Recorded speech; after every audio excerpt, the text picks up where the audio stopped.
Sabrina. And I'm Layla. Welcome back to our channel, Elementary My Dear, where we make nutrition science easy for you to digest. So as promised, we're coming back to keep talking about whether carbohydrates are making you fat. Make sure you hit that subscribe button so you never miss one of our videos. So before we dive into this topic, I just want to say I feel like picking out outfits every week for our filming has become like the bane of my existence. It definitely is getting harder and harder, and like I know I have a lot of clothes, but I think I'm out of clothes. Yeah, it's funny because like we film on Sundays and every Saturday it's like my closet just like throws up on my bed. I'm just like trying on different things. And I think in the context of the last year or two, because I've basically just been home all day, every day, and worn a total of probably 4 different outfits. Yeah. And now all of a sudden it's like, what? How do people put outfits together? Yeah. If only we could do this in like sweatpants. Yes. That I have covered. Would you guys still find us credible if we were in sweatpants? Comment below. So if you guys missed our first episode of whether carbohydrates make you fat, make sure you check that out because we talk about an entire theory called the carbohydrate insulin model. Today we're going to build on that a little bit by talking about something you may have heard of before, glycemic index or glycemic load, and whether that plays into obesity or weight gain at all. Glycemic response in general, what it means is basically the changes in your blood sugar levels after you eat a food. Different foods cause different changes in your blood sugar levels. At the research lab we worked at, we had a model of digestion that was like completely in like beakers and stuff like that modeled how sugar would go into your blood, or like modeled that glycemic response. That was really cool. That was one of the major research projects that you were leading, right? Exactly. In that lab, we studied a lot about potatoes. So I think you were comparing things like French fries and mashed potatoes and baked potatoes. Exactly. About what kind of elicited higher glycemic responses and whether like cooking them different ways, like how change glycemic response. If you cook a potato and then you cool a potato and then you cook it again and then you digest it, it does have a lower glycemic response, which is kind of interesting because we see how glycemic response really is variable to individual food items, and not just that, but like how you cook it, how long you cook it, if you like are heating up leftovers. So there's quite a bit that goes into what glycemic response is. Yeah, I believe that's the case with things like rice as well. When you cool it down, because of the way the starch structures change with the cooling down process, the way it affects like how it gets processed in our digestive system in our bodies also changes drastically, which is really cool. Really cool. Maybe like resistant starch, which could be a topic for another day. This idea of different foods affecting your blood sugar in different ways lends itself to this idea called glycemic index, which was created as a way to kind of quantify and measure and organize foods based on how much they affect your blood sugar over a certain period of time. Exactly. So basically foods are like, especially carbohydrate rich foods, are assigned a value between 0 and 100, and 100 is usually assigned to either straight up glucose or white bread. So these things that are typically will spike your blood sugars very quickly, very high. So those are given a value of 100, and everything else is kind of like almost relative to that. And it's basically 50 grams of carbohydrates in these different foods and seeing the glycemic response over a 2-hour period. Hopefully 2 years later you won't have those in your system anymore. Can you imagine? Probably wondering, how do different foods that you eat fare in this? So there's kind of 3 different categories. Low, which is less than 55 on that scale of like 0 to white bread. And then there is medium, which is 56 to 69. And then there is high, which is anything greater than 70. So some examples of foods that you might be familiar with. So in the low GI range, so anything under 55, something like a grapefruit would fall under that. With medium GI, we have things like pineapples, and high GI are things like watermelon. And you may be kind of surprised to hear that because you're like, watermelon, really? But that kind of brings us into the idea of glycemic index is good because it kind of allows us to like rate different foods, but we don't eat foods in the same quantities all the time. So the reason that watermelon has such a high GI is that it really is just mostly water. So to get 50 grams of carbohydrates, you need a lot, and those 50 grams of carbohydrates are just easily absorbable. And so that's why it has such a high GI compared to other fruits. Like to me, I would think naturally, oh, pineapple has a higher GI just because it's, I don't know, finds it a little sweeter. But it actually turns out watermelon is higher GI. And that brings us into the idea of glycemic load. And what glycemic load is that it's basically how your blood sugar responds to the foods that you're eating in the portions that you're eating. So it's a little more relevant to how people actually eat, because when you think about it, like the example with the watermelon, chances are no one's just sitting there eating 50 grams of carbohydrates worth of watermelon. You know, there's other examples like, you know, if someone's going to eat like a big portion of rice, you know, knowing what the glycemic index of 50 grams of carbohydrates of rice may not be that relevant if they're having like 2-3 cups of rice. So today we want to answer the question, does glycemic index and glycemic load have anything to do with, you know, gaining weight, obesity, and satiety? So the connection that's there, because I think the way we define, you know, glycemic response and glycemic index, I think the connection between that and weight gain might not be super obvious, but what the claims are is that, so as we talked about in our previous video, when you eat carbohydrate-rich foods, your body responds by releasing insulin. And insulin kind of drives that glucose that enters into your blood, it drives that glucose into your cells. So it's thought that, you know, if you eat a high carbohydrate-rich food or meal, that your body will kind of release so much insulin that there'll be a bit of an overcorrection and maybe a little too much glucose will be removed from your blood into your cells, kind of resulting in what we call hypoglycemia, meaning, you know, low blood sugar. And it's thought that maybe extreme dip in blood sugar kind of will stimulate appetite or, you know, make us really want to eat more food, and that will ultimately maybe increase our food intake and then lead to weight gain. That's where GI comes into play. If you're having something that's high GI, you have more of a blood sugar response. Your blood sugar goes up more, and so your pancreas is going to be like, oh my goodness, there's a lot more sugar here, I'm going to produce more insulin. And that's when we get to you're producing more insulin and your blood sugar spikes over a shorter period of time, and then you might get those, I guess,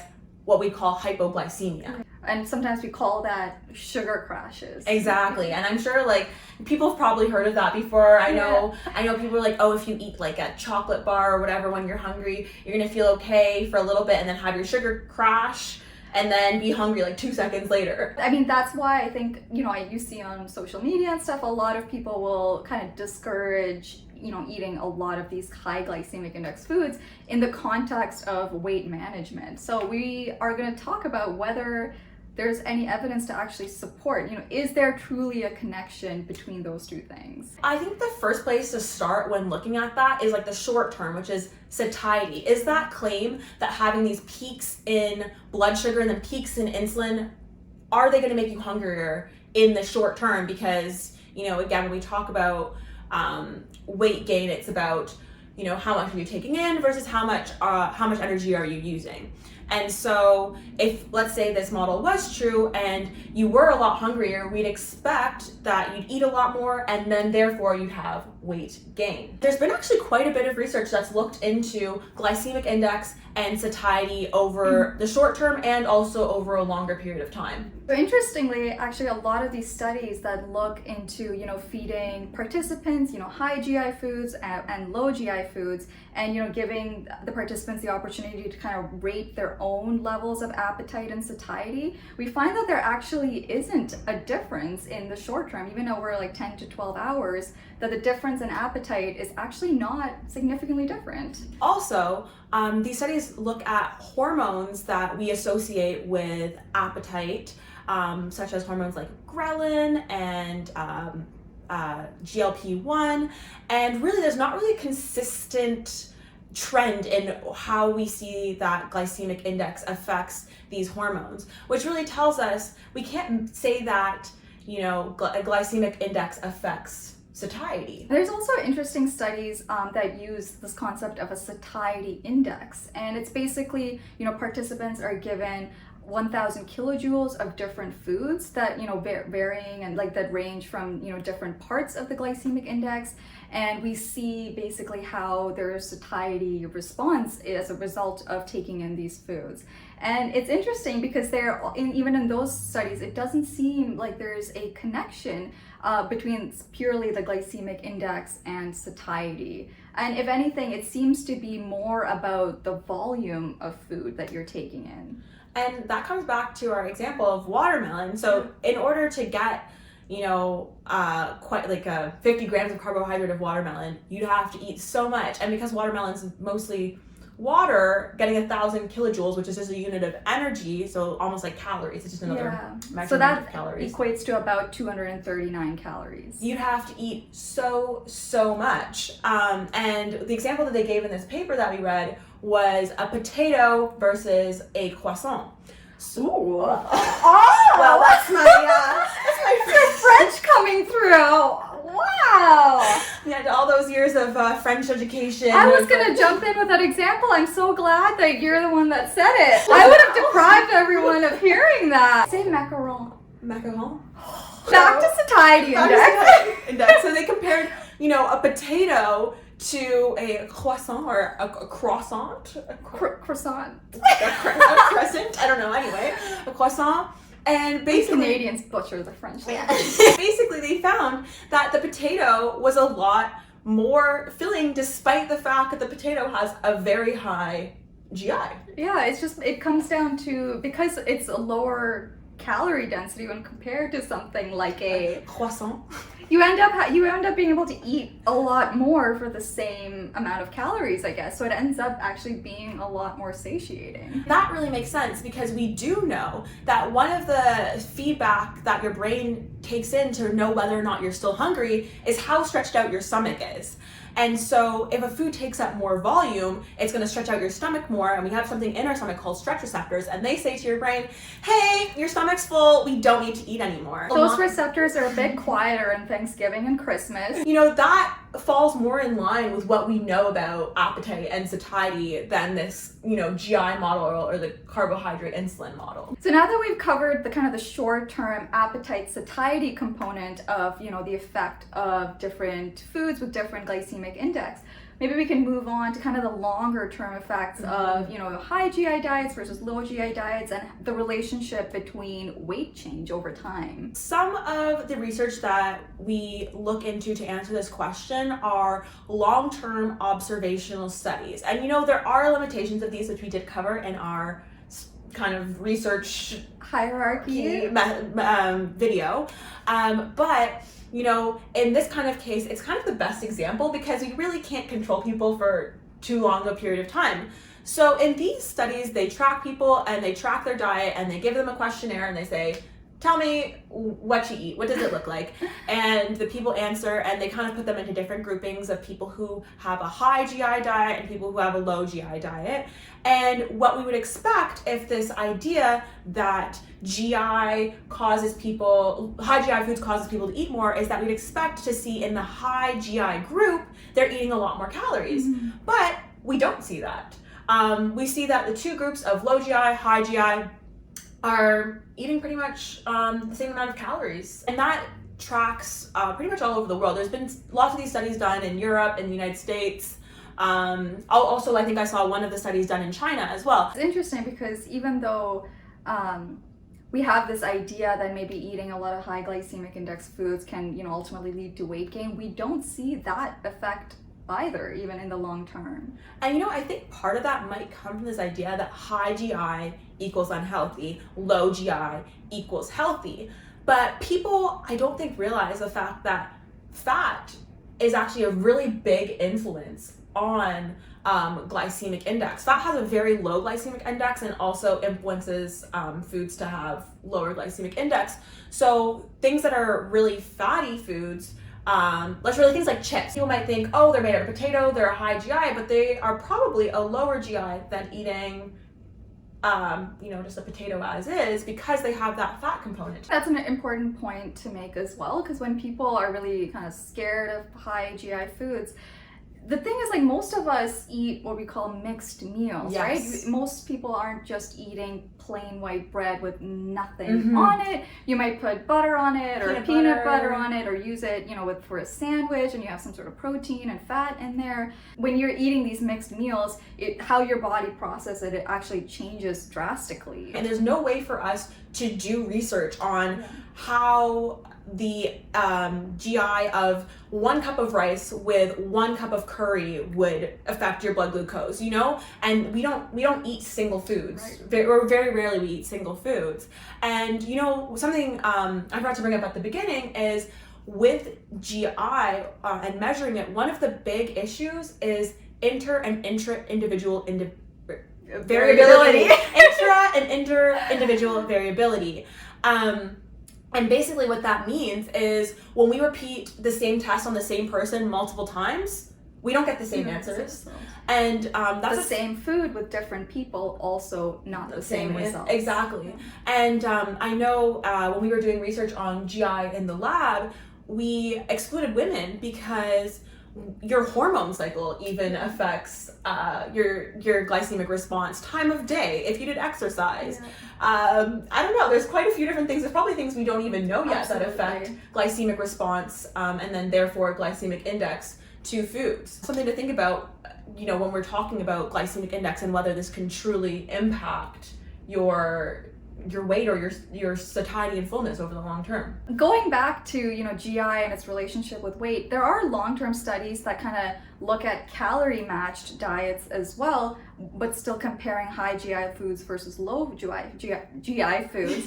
And interestingly, when it's calorie matched, we also don't see these differences in weight that some people believe there is. Really, the conclusion there, looking at like the satiety index and looking at this is whatever, if you're trying to lose weight and that's one of your goals, whatever will keep you feeling full is what's going to work for weight loss, if that is one of your goals.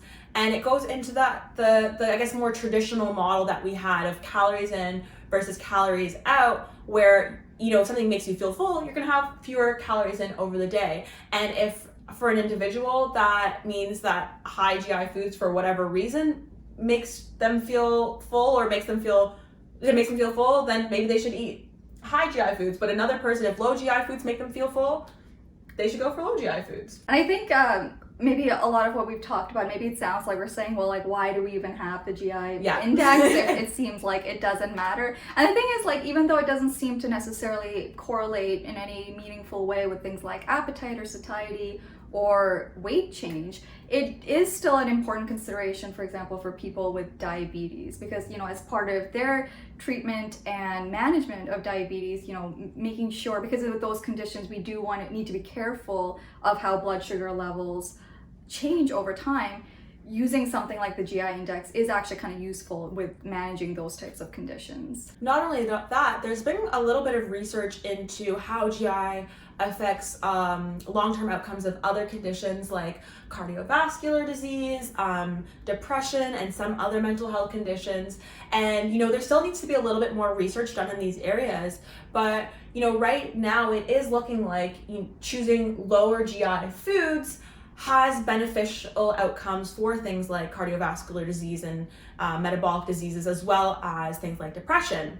But with GI, there's a couple confounders. One of the confounding variables is like a lot of low GI foods also happen to have a lot of other nutritional benefits. When you think of lots of, things like vegetables that have a lot of fiber and a lot of other nutrients in them. So, is that why, we see the difference in health outcomes when it things like cardiovascular disease? It's hard to say. I'm pretty sure all of our videos end the exact same way. They really don't know, but choose a variety of foods.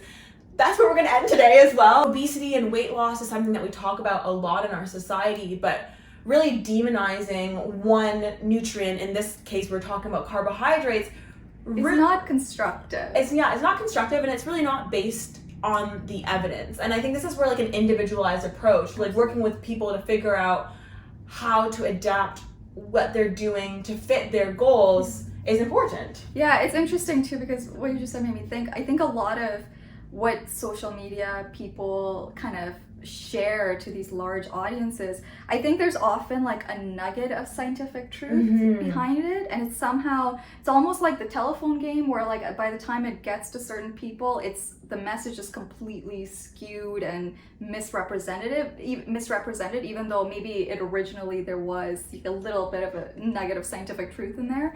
And then somehow it gets blown out of proportion, and it's headlines, and then it leads to people drastically cutting out really satisfying and delicious foods for kind of maybe no real benefit.